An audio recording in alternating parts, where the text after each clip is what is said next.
السلام عليكم ورحمة الله وبركاته، مرحبا بكم. تألق لافت لصفقة الأهلي الجديدة في التدريبات، كولر منبهر.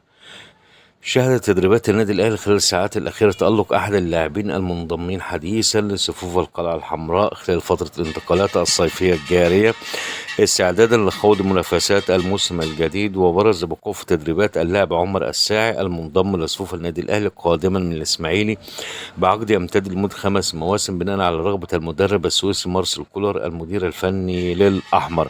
تألق عمر الساعي في الأهلي وانبهار كولر. وقد علمنا من مصدر مطلع داخل النادي الاهلي ان عمر الساعي يؤدي بصوره اكثر من رائعه في تدريبات النادي الاهلي منذ اعلان انضمامه لصفوف الفريق، لافتا الى ان السويسري مارسيل كولر المدير الفني للاهلي منبهر باداء اللاعب ويراهن عليه خلال الموسم الجديد.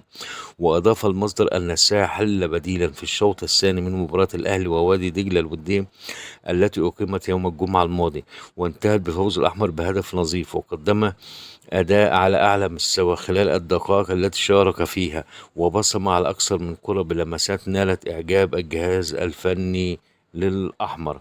وتابع المصدر بأن المنافسة ستكون شرسة بين الثلاثي عمر الساعي وإمام عاشور ومحمد مجدي قفشة لحجز مكان أساسي في تشكيل النادي الأهلي في الموسم الجديد، مختتما بأن اللاعب الأجهز من الناحية البدنية والفنية سيكون الخيار الأول لكولر. عمر الساعي متاح للأهلي في مباراة السوبر الأفريقي، وقيد اللاعب صاحب 21 سنة في القائمة الأهلي الأفريقية بعد يوم 31 أغسطس المنقضي الموعد النهائي لمرحلة القيد الأفريقية الأولية، وبالتالي لا يحق له المشاركة في دور 32 من دوري أبطال أفريقيا على أن يتواجد بصورة طبيعية في مباراة السوبر الأفريقي أمام الزمالك. وبكده نكون وصلنا لنهاية الفيديو. شكرا على حسن الاستماع، والسلام عليكم ورحمة الله وبركاته.